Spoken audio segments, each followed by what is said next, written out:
Hey everybody, it's Chloe Baggins. And I am Bushido. Bushido? Yes! And that's Mr. Bushido to all of you. And welcome back. Thanks for not taking my eye out this time. You're welcome. You're so nice. I'm trying to hold it back. Anyway, today is a review that's kind of late. We did miss the premiere, even though we did watch it on release day. Yes. We've watched it 3 times. 4. 4 times. And that is... Kong versus Godzilla. Godzilla versus Kong. There you go. Godzilla versus Kong. Now, if You know why? You know why? I'm Team Kong in this movie. Not that I'm not both of them, because I know they're both good guys. But we'll get to that. But I think that's a good way to lead off because, you know, these are giant Titan monsters. So the question is, how do you make the monsters or the lead hero monsters relatable to the audience? What a fantastic job to make Kong instantly relatable. How do we meet Kong? He's sleeping in his spot. Scratching his He bun. wakes up groggy. What's the first thing he does? Scratch his bun. Scratches his monkey ass. How many of us do the exact same thing each and every day? I do. You scratch your ass? Absolutely. You need a shower. I mean, that's just kind of, that's funny and endearing at the same time. So it's like, you know, you really can't make Godzilla or Kong a bad guy. They're just trying to work out their differences. Kong definitely has more personality, and that's what I can relate to. And has even more screen time. You can kind of tell the story was kind of told through Kong's perspective. Kind of. We definitely spent more time with Kong because if you think about the past movies, we've already had 2 movies dealing with Godzilla. We only had 1 movie dealing with Kong, and man, even just the facial expressions, how he communicates and reacts to Gia, you know, the deaf tribal girl that was left over from the tribe that was wiped out by the storms on Kong Island, on Skull Island. Just very, very creative, very original ways to make Kong so, like, you're cheering for the guy. Endearing, like you said. Yeah. Like, he kind of won my heart in that first 3 seconds. Like, I forgot how much I loved Kong. Like, genuinely loved him. But, like, it was just, you know, laughter is the way to most people's hearts, and that's what they did in the first couple of minutes. Yeah, they just, how do we get the audience immediately to click with Kong? And that was, what a down-to-earth way to make the guy just, you know, like everybody else, even though he's this Alpha Titan in the Monsterverse world. That's so cool. So cool. Man, if you told 1980s Bushido that this movie would have been made to this degree, I think 1980s Bushido would have had a nerdgasm so intense that present-day Bushido would still be feeling it. You know what I mean? I don't. Because, I mean, you know, I kind of get it. I grew up in the 80s. I was born in 82. So if there was things that we were all into was cartoons, anime, video games, toys, and Godzilla movies. I had all of them. And actually, my favorite Godzilla movie was the initial Godzilla versus Mechagodzilla.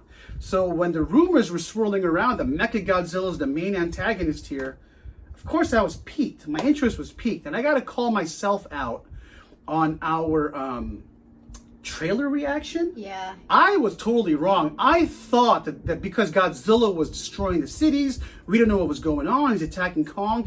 My hypothesis was it's Mechagodzilla wearing a Godzilla skin like they did. That's how they introduced the original Mechagodzilla.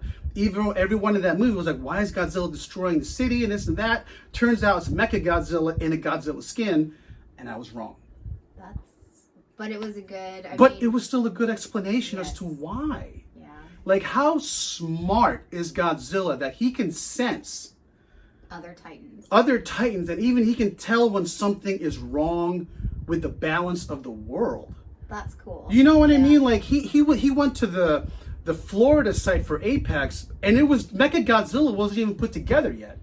It was just pieces of him. It was his eyeball, other tech, and that's what Godzilla was aiming for. He wasn't aiming for the city. If he wanted to annihilate all of Florida, he damn well could have. But he focused in on this one target. That's crazy. That just, because I love Godzilla, so to see him to be portrayed so like kind of omnipotent and omniscient in this world, like that really brings the God into Godzilla, and I like that. I like that a lot. Well, he showed me some clips. Okay, let me rephrase this. I had never seen of any of the original Godzilla movies. So to see comparisons and throwbacks, you know, that he called them, just honoring previous Godzilla movies. Particularly the movie King Kong versus Godzilla, which was the third ever made Godzilla movie during the Showa period of Godzilla movies. They did a good job, like having some action scenes called back to the original fight. Do you want to pinpoint a few? One is particularly when Kong is being airlifted with the helicopters. I showed you the original picture. I'll put it up right here. And you were like, oh man. Literally, oh man. Like, I gotta say, for people who did not grow up with the movies, they're not necessarily bad films because there's a lot of artistry in the miniatures and the costumes, and some of the stories are really well done. It's just, if you didn't grow up with them and don't have that nostalgic love, they're more like an acquired taste. Like some exotic food you like, some you don't. Same thing with the original Godzilla movies, especially during the Showa period. It'd be like us watching Power Rangers from the 90s now. But we did watch Power Rangers. But I'm saying, we grew up watching it, but imagine like kids. Oh, kids like now adults. and then going back now. Yeah. Like it was kind of cheesy. So Not saying that modern audiences don't fall in love with those movies because, I mean, they're timeless for a reason, but I think the general audience, it'd be like, and wow. I fall into that general It's audience. a little too far back for some people. And that I fall into that category because the things he's showed me, I mean, I totally respect the fact that baby Bushido would get sick, and Mama Bushido would bring in all the Godzilla stacks. Yep. Every time I'd get sick at school and I have to be called home, I would always watch Godzilla movies while I'm recovering. So I really have a very, very warm, soft spot for Godzilla movies. So I get that, and I totally respect that. But to say that I have the desire to go back and watch old Godzilla marathon movies, all of them? No, thank you. That might be an interesting series of reviews. Because it would be like a dichotomy for both of us. Not right now. Okay, later, just saying. Later, because if they want to see it, we'll make it happen. Please don't. Now let's talk about the Hollow Earth finally being put to screen. Now this concept of the Hollow Earth, that where all the Titans originated, is something original for the Monsterverse. This wasn't pulled or inspired by anything from the original Toho productions. Cool. Very, very cool in how they explain that within each Titan, there's always going to be that instinct of wanting to go back home. Like a homing pigeon or salmon, you know, always going back to their spawning grounds. That is cool. It makes it plausible and realistic, even scientifically, to this world where giant super monsters exist. I like that. I liked it too, and it also is kind of like it's a balanced utopia. Yeah, know? it's like a monster paradise, untouched by man. Yeah. Until the movie. Yeah. And oh man, Kong had probably the shittiest day of any Titan in history. The poor guy just wants to go home, right? He just wants to chill at home. Leave me alone, I just people. want to go home. Want to hang with my little home girl. That's it. But they take him from his home. They strap him onto that cargo carrier, and what happens? Oh man! Comes for him, like Kong's just minding his own business. Guy's eating some fish. It's like Godzilla's like, I took that personally. Yeah. And oh man, the monster battles in this film, you know, I think in this film they really solved the lingering issues of the previous films. In the very first Godzilla movie, the main criticism was Godzilla's barely in it, which I agree. You're making a Godzilla movie, put the guy front and center. We're here to see him. In Godzilla King of the Monsters, it was too dark in some scenes, and the fight, yes, they're amazing looking, but you kind of get lost in what's going on. Here, a lot of the battles take place either in daylight or really brightly lit Hong Kong. I loved the CG graphics Yeah. in this movie. Yeah. We watched it on a 4K TV. I'm not sure if it streamed at 4K, but it was really well done. You know, we played it safe. We didn't go check it out in IMAX, but for those of you who saw it in IMAX, we'd love whoa, this was the film to see in IMAX. Tell us how it was. Like, man, for those of you who were able to go see this movie in the theaters, how lucky for you guys, because this would have been the movie to see it in. The graphics are amazing. You can just imagine the sound, like them just roaring at each other. I think they did a really good job in this movie of keeping it. I'm not a huge fan of Millie Bobby Brown. No offense to her. 11 from Stranger Things. But her character was just enough in here. The little girl played a bigger role in this. She was more fun. Like, if she wasn't in the film, Gia, the mission would have failed. Agreed. Right? You know what I mean? But all these humans interacted in a way that they all helped each other. And I thought it was really cool because, you know, it's a struggle between balance and... like monsters versus human time on the screen. But there was more monster time than human. Yeah, and that's what. And even though there was more monster time, you're still like enthralled by Godzilla and Kong. You're like, are they going to kill each other? Are they going to become homies? Is this just a bromance waiting to blossom? Everything's a bromance with you. Oh man, I love bromances, man. I love them. And then we got to talk about Mechagodzilla. Now let's talk about the concept behind this version of Mechagodzilla. Mechagodzilla is made from 2 of the 3 heads of King Ghidorah. A lot of people thought it was Kevin. Kevin is the goofy left head of King Ghidorah, the goofy derpy one. At least that the fandom has affectionately called him Kevin, because in Godzilla King of the Monsters, Godzilla clearly rips his head off and then he gets regenerated. And then he was found in the post-credit scene. But if you listen to what Bernie says, they said that King Ghidorah's heads were so long, the 3 of them had to communicate telepathically. I thought the necks were so long. The necks were so long. Yeah. Thank you. You're welcome. Yeah, so the necks were so long, they had to communicate telepathically. So they had one skull, and they made it into a supercomputer that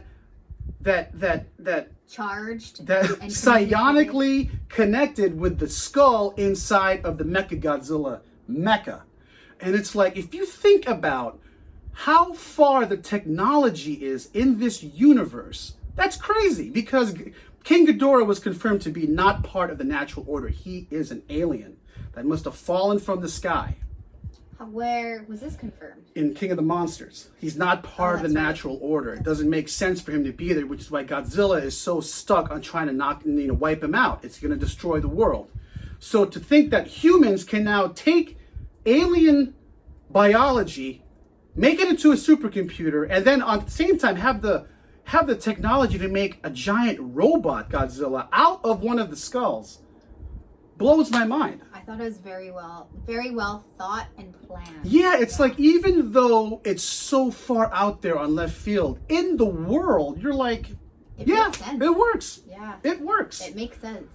You know, and that's a callback to the Millennium series of the 2000 films of Godzilla, where Mechagodzilla in those series of films was made from the skeleton of the original Godzilla in 1954.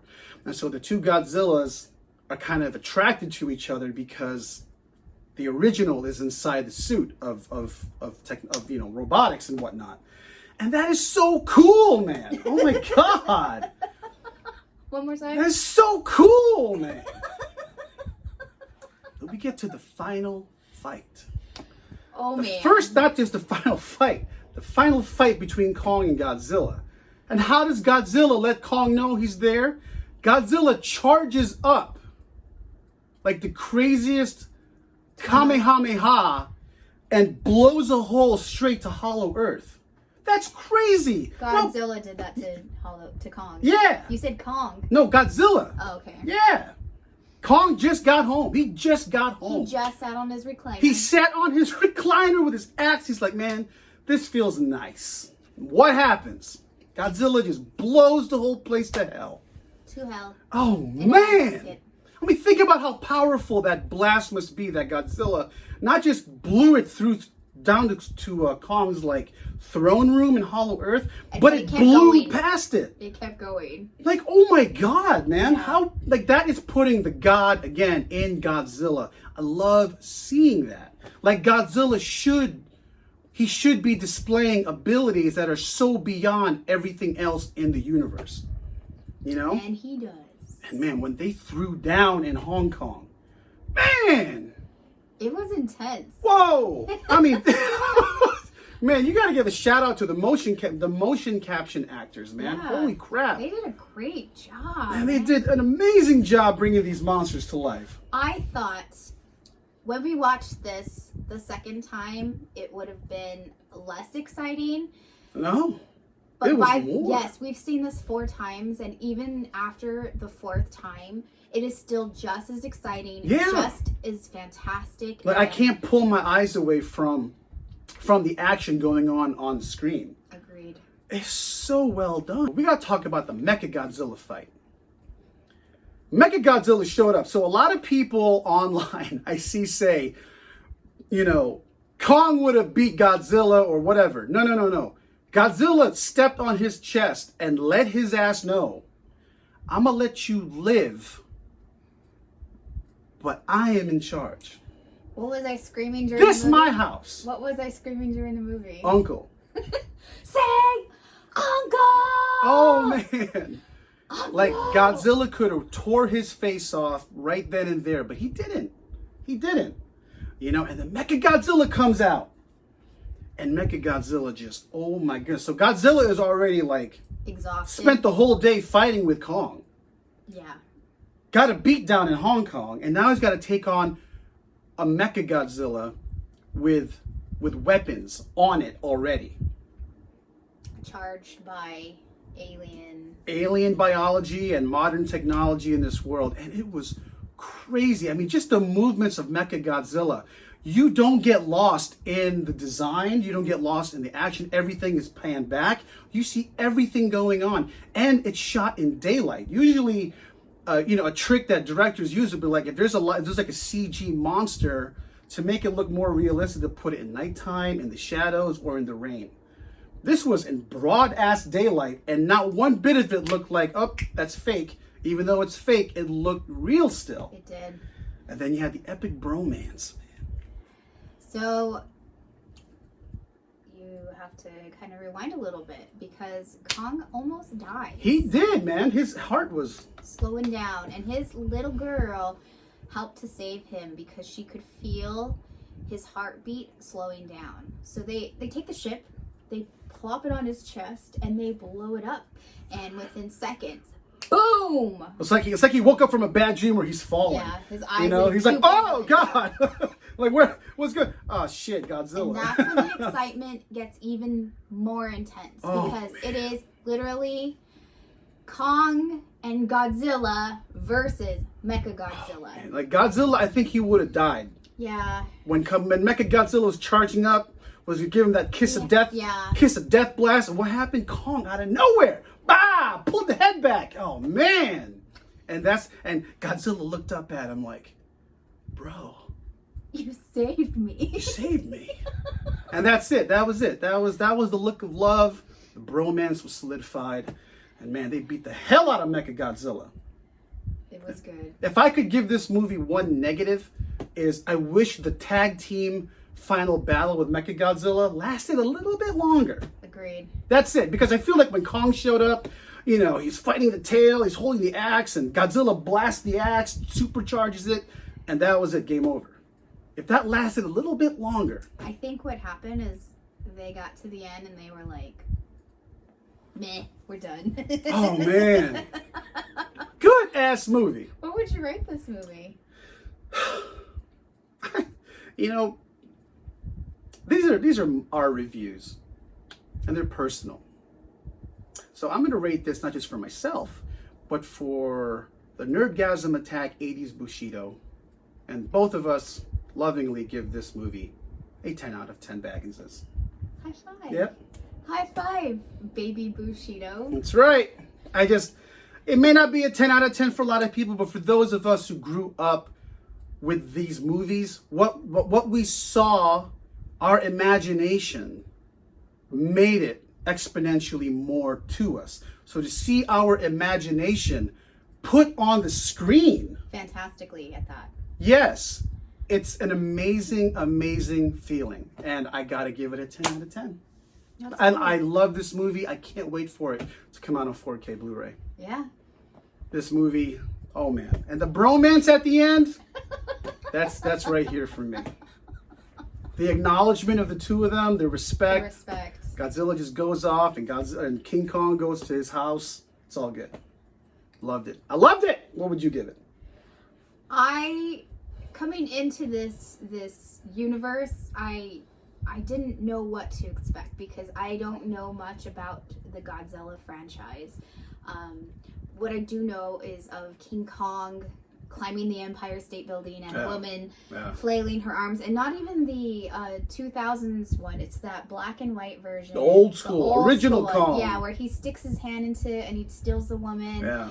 And I just always found that so cheesy, even as a little girl. Like, I'm like, I can't even wrap my head around this. Like, at least with cartoons, it was bright, it was colorful, but a lot of the older movies, they were just, you could tell it was a human in a costume who wasn't trained very well, and the costume was poorly constructed, whatever.